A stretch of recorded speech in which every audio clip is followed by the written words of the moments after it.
Hi friends, welcome to Harish vlogs. అయితే ఈరోజు వచ్చేసి మనం అంత్య పుష్కరాలకైతే వచ్చేసినాం అనమాట. ఎండ అయితే చాలా భయంకరంగా ఉంది.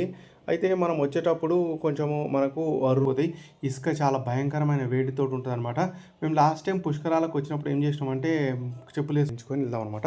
చూడండి, పుష్కర ఘాట్ దగ్గర మీరు చూడొచ్చు, ఇక్కడ అంతా ఇసుక ఉంది కదా. ఇసుకలో మనం నడిచి కాలు మండకుండా మనకు టెంట్లు వేసిరు అనమాట. టెంట్లు వేసి తివాచి కూడా ఉందన్నమాట. హ్యాపీగా ఫీల్ అవుతారు అనమాట పిల్లలు.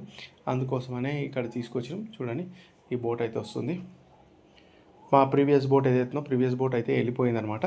సో ఈ బోట్లో మనం ఎక్కడం అయితే జరుగుతుంది. ఇప్పుడు మనం మామూలు సరస్వతి నది పుష్కరాలు ఏవైతున్నాయో జరిగినప్పుడు వచ్చినాం అనమాట.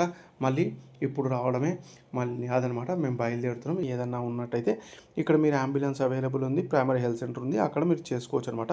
అంటే ఎండలు చాలా భయంకరంగా ఉన్నాయి కదా, కొంచెం వాటర్లో మనకు అర్థం కాదు, డిహైడ్రేట్ అయిపోతూ ఉంటుంది.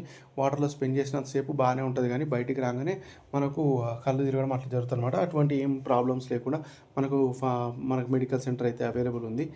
అయితే దేవుని దయ వల్ల అటువంటి ఏం జరగలేదు మాకు. హ్యాపీగా మేము స్నానం చేసుకొని దర్శనం చేసుకొని ఇంటికి అయితే వచ్చేసినాం అనమాట.